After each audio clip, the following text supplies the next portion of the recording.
Warning: his video contains details of real crime cases. Watch with caution.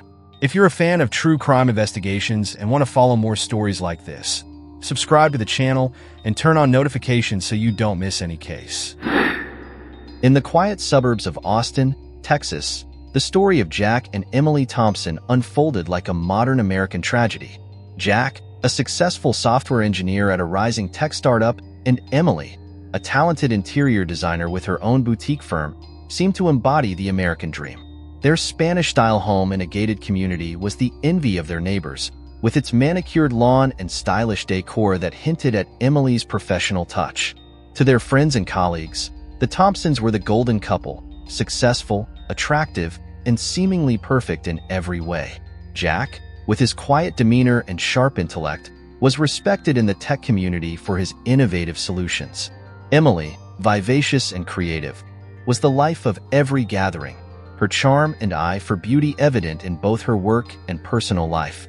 However, beneath the veneer of their picture-perfect existence, a darkness was slowly taking root. Jack, always more introverted than his outgoing wife, began to develop a fascination with unconventional fantasies. What started as idle curiosity soon grew into an obsession that would ultimately threaten the very foundation of their marriage. As Jack delved deeper into online forums and chat rooms, he found himself drawn to discussions about alternative lifestyles, particularly the concept of sharing one's spouse. Initially, this remained a private matter, something he explored in the secrecy of late nights while Emily slept. But as his interest intensified, Jack made the fateful decision to confess his desires to Emily. The revelation sent shockwaves through their relationship. Emily, initially shocked and somewhat repulsed, struggled to understand her husband's newfound interest. She had always prided herself on being an open-minded and supportive partner, but this pushed the boundaries of her comfort zone. Despite her reservations, Emily agreed to explore this aspect of their relationship, partly out of curiosity and partly out of a desire to please her husband. Little did they know that this decision would set in motion a chain of events that would lead them down a path of no return. Enter Nathan Brooks, a charismatic art gallery owner new to the Austin scene. With his rugged good looks and sophisticated air, Nathan quickly became a fixture in the local art community. When the Thompsons met him at a charity gala, the chemistry between Nathan and Emily was immediately palpable. What began as innocent flirtation, encouraged by Jack's fantasy, soon evolved into something more intense and real. Emily found herself drawn to Nathan's passionate nature and artistic sensibilities, a stark contrast to Jack's reserved demeanor. Jack, initially thrilled to see his fantasies coming to life, began to experience conflicting emotions of excitement and jealousy. As the relationship between Emily and Nathan deepened, the dynamics within the Thompson household began to shift dramatically. Jack, once the initiator of this unconventional arrangement, found himself increasingly sidelined. The controlled environment he had envisioned was rapidly spinning out of his grasp, leaving him grappling with feelings of inadequacy and paranoia. The once idyllic Austin suburb became the backdrop for a tense and volatile situation. Neighbors who had once admired the Thompsons from afar began to whisper about late-night arguments and Emily's frequent absences. The perfect facade was beginning to crack, revealing the turmoil that lay beneath. As summer approached, bringing with it the scorching Texas heat, tensions within the Thompson household reached a boiling point. The stage was set for a confrontation that would shatter their lives forever and send shockwaves through their peaceful community. As the relationship between Emily, Jack, and Nathan evolved, the once controlled situation began to unravel rapidly. What had started as a carefully negotiated arrangement soon became a complex web of emotions and desires that threatened to consume all involved. In the sweltering heat of a Texas July, tensions reached a critical point.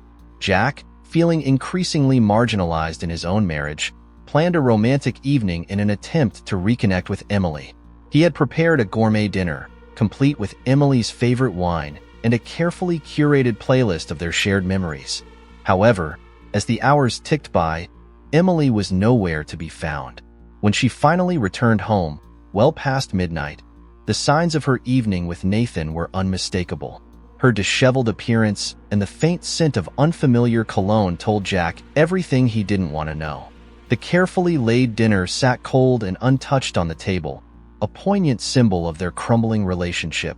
The ensuing argument was explosive. Neighbors would later report hearing raised voices and the sound of breaking glass.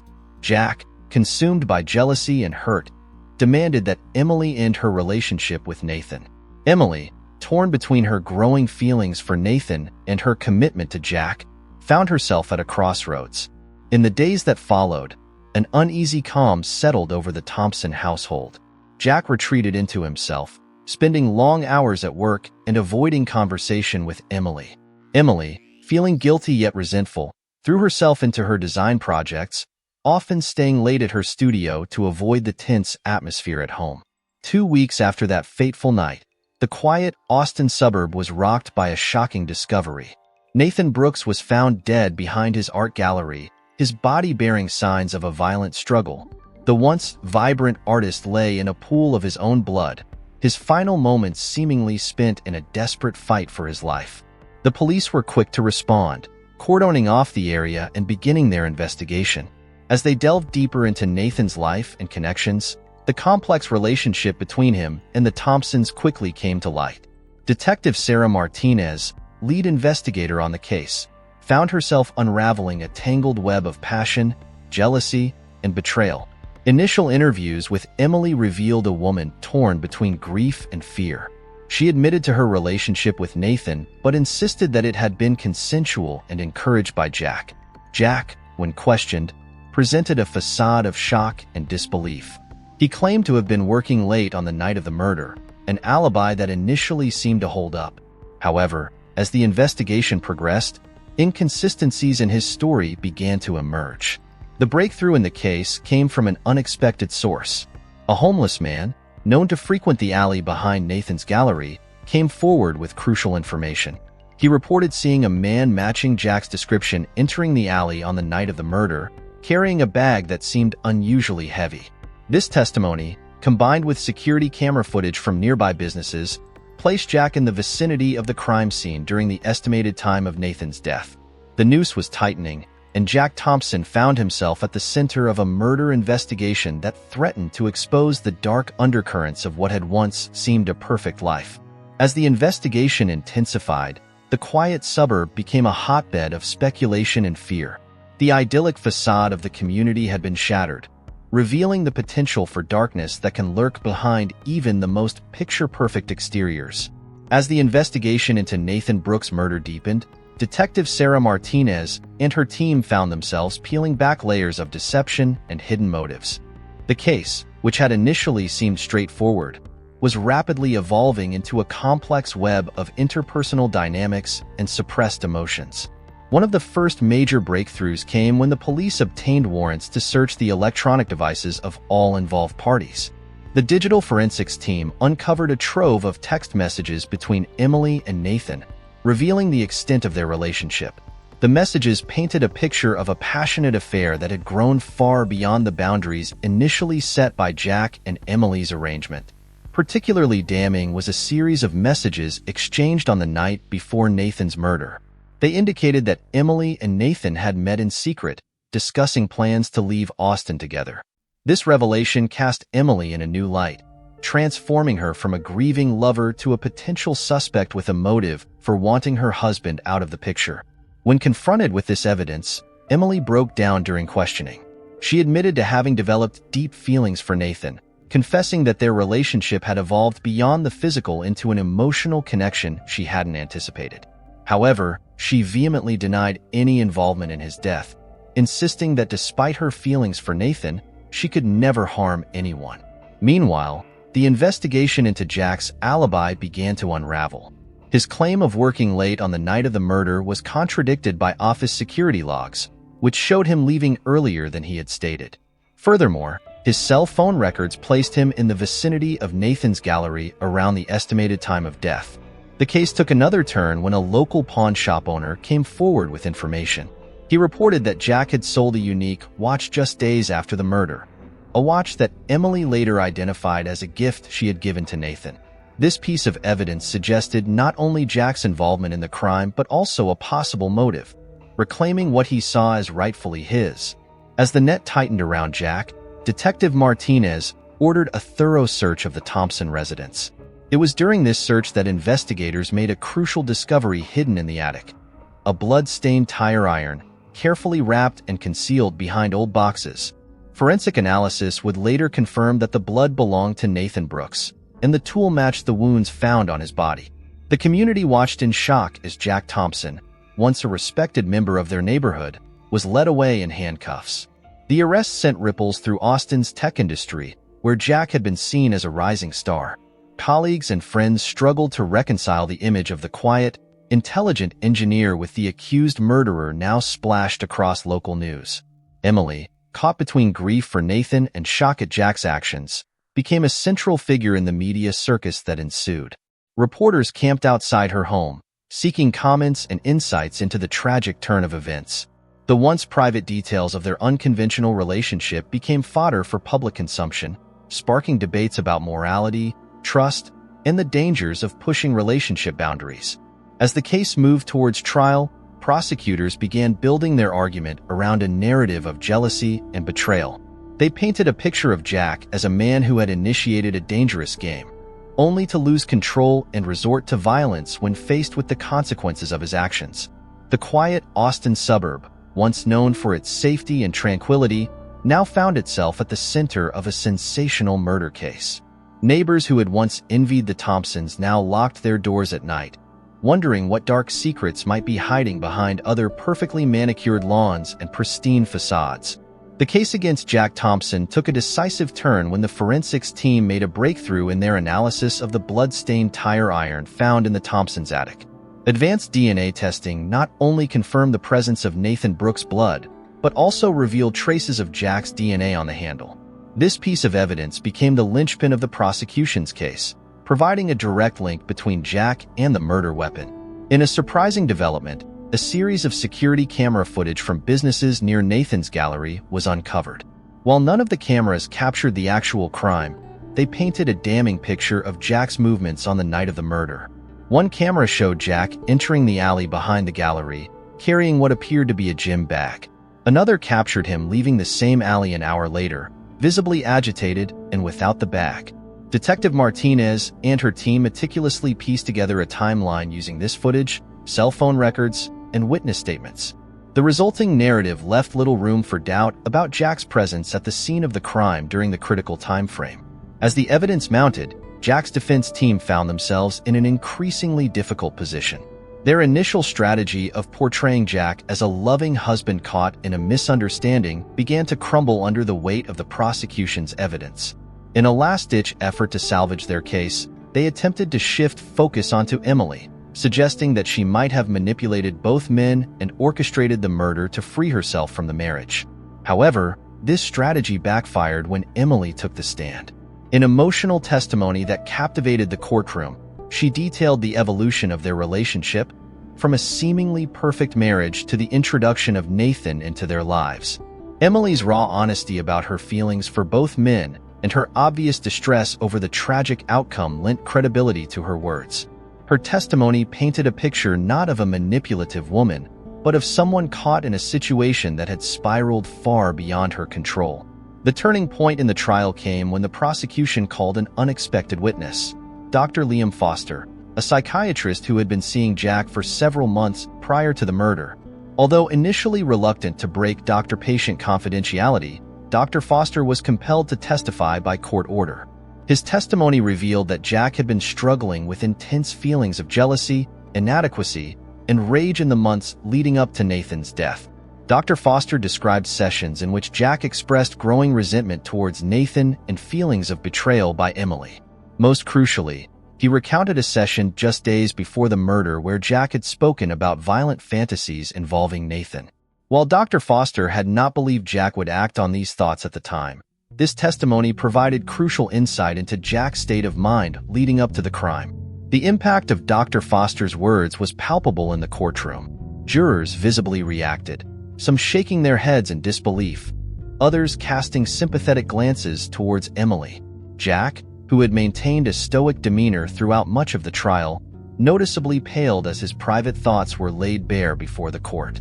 As the trial neared its conclusion, The prosecution's case seemed nearly insurmountable. The combination of physical evidence, eyewitness testimony, and the damning psychological profile presented by Dr. Foster had woven a compelling narrative of a man driven to violence by jealousy and a desperate need for control. The quiet Austin suburb, once home to the seemingly perfect Thompson family, now waited with bated breath for the jury's verdict. The case had not only shattered the illusion of suburban tranquility, but had also forced the community to confront uncomfortable truths about the complexities of human relationships and the potential for darkness lurking beneath even the most polished exteriors. After a grueling 3-week trial that captivated the nation, the jury in the Jack Thompson murder case reached their verdict. In a packed courtroom, with tension so thick it could be cut with a knife, the jury foreman stood to deliver the decision. Jack Thompson was found guilty of second-degree murder in the death of Nathan Brooks. The verdict sent shockwaves through the courtroom. Emily, who had been present throughout the trial, let out an audible gasp before breaking down in tears. Jack, who had maintained a stoic demeanor throughout much of the proceedings, visibly slumped in his chair, the weight of his actions finally seeming to settle on his shoulders. Sentencing followed 2 weeks later. Taking into account the premeditated nature of the crime, but also considering Jack's previously clean record and the unusual circumstances surrounding the case, the judge handed down a sentence of 25 years to life in prison. The once successful software engineer would now spend the prime years of his life behind bars, a stark reminder of how quickly life can unravel. In the aftermath of the trial, the quiet Austin suburb struggled to return to normalcy. The case had laid bare the potential for darkness lurking behind manicured lawns and perfect facades, leaving residents to grapple with uncomfortable truths about their community and themselves. Emily Thompson, now the subject of intense media scrutiny, made the decision to leave Austin. In a brief statement to the press, she expressed her deep sorrow for Nathan's family and her hope for healing for all involved. She sold the house that had once been a symbol of her perfect life with Jack and moved to Seattle to start anew, leaving behind the painful memories of her shattered marriage and the tragic events that followed. Nathan Brooks' family, while expressing relief at the verdict, spoke of the immense void left by his death. His sister, in a poignant victim impact statement, described Nathan as a vibrant artist whose life had been cut short just as he was reaching the height of his creative powers. The Brooks family established a scholarship in Nathan's name at the local art college, ensuring that his passion for art would continue to inspire future generations. The case prompted broader discussions about the complexities of modern relationships and the potential dangers of pushing boundaries without fully understanding the emotional consequences. Psychologists and relationship experts weighed in, cautioning about the importance of open communication and the risks of introducing third parties into established relationships. Detective Sarah Martinez, whose meticulous work had been crucial in building the case against Jack, reflected on the investigation in a press conference following the verdict. She spoke of the challenges in unraveling the complex web of relationships and motivations, emphasizing how seemingly perfect exteriors can often hide deep-seated issues and unresolved conflicts. As months passed, the sensationalism surrounding the case began to fade, but its impact lingered. The community, once defined by its idyllic suburban charm, now carried a more complex identity. Neighbors who had once kept to themselves began to reach out, forming stronger bonds and support networks. Local counseling services reported an uptick in couples seeking therapy, a sign that many were taking stock of their own relationships in light of the Thompson tragedy. Jack Thompson's case became a cautionary tale, studied in criminology classes and dissected in true crime documentaries. It served as a stark reminder of the potential consequences when fantasies spiral out of control and jealousy is allowed to fester unchecked. In the end, the case of Jack Thompson, Emily, and Nathan Brooks left an indelible mark on all who were touched by it, a somber testament to the fragility of human relationships and the unforeseen consequences of our deepest desires. 5 years after the shocking murder that rocked the quiet Austin suburb, the ripple effects of the Thompson-Brooks case continue to be felt across the nation. What began as a seemingly perfect marriage's exploration of unconventional desires ended in tragedy, forever changing the lives of those involved and leaving a lasting impact on the community. Jack Thompson, once a rising star in the tech industry, now spends his days in a maximum security prison. Reports from inside suggest he's become a model prisoner, leading coding workshops for fellow inmates and participating in group therapy sessions. Yet, the weight of his actions remains evident in his demeanor, a constant reminder of the life he lost and the one he took. Emily Thompson, having changed her last name, has slowly rebuilt her life in Seattle. She's thrown herself into her work, gaining recognition for her innovative designs that often incorporate themes of transformation and renewal. In a rare interview with a local magazine, Emily spoke about her journey of healing and self-discovery. She's become an advocate for relationship counseling, emphasizing the importance of open communication and emotional intelligence in partnerships. The Brooks family has channeled their grief into positive action. The scholarship fund established in Nathan's name has already supported dozens of aspiring artists. Nathan's final collection, a series of abstract paintings that seemed to foreshadow the tumultuous end of his life, was exhibited posthumously at a prestigious New York gallery, cementing his legacy in the art world. Detective Sarah Martinez, whose tireless work brought the case to its conclusion, has since been promoted to captain. She often cites the Thompson case in training seminars, using it to illustrate the importance of looking beyond surface appearances in criminal investigations. The case has become a touchstone in forensic circles, studied for its complex interpersonal dynamics and the crucial role of digital evidence in modern crime solving. The quiet Austin suburb, once synonymous with the tragedy, has undergone its own transformation. The Thompson house, after remaining empty for years, was eventually purchased by a non-profit organization and converted into a community center focused on relationship education and conflict resolution. It stands as a poignant symbol of the community's determination to learn from the past and foster healthier relationships. Sociologists and cultural commentators continue to analyze the case, seeing in it a reflection of broader societal trends. The Thompson-Brooks tragedy has sparked ongoing discussions about the nature of modern relationships, the impact of technology on intimacy, and the potential dangers of exploring taboo fantasies without proper emotional safeguards. In academic circles, the case has become a subject of interdisciplinary study, bringing together experts in psychology, law, and sociology. Seminars and conferences have been organized around themes extracted from the case, exploring everything from the psychology of jealousy to the legal implications of consensual non-monogamy.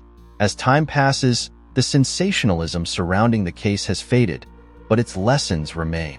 It serves as a stark reminder of the complexities of human desire, the fragility of trust, and the unforeseen consequences that can arise when boundaries are pushed without full consideration of the emotional stakes involved.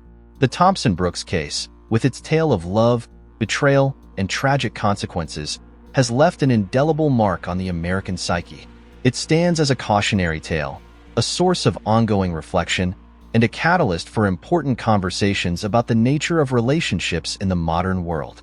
As society continues to evolve, the echoes of this tragedy serve as a somber reminder of the delicate balance between desire and responsibility, fantasy and reality, in the ever-complex realm of human relationships.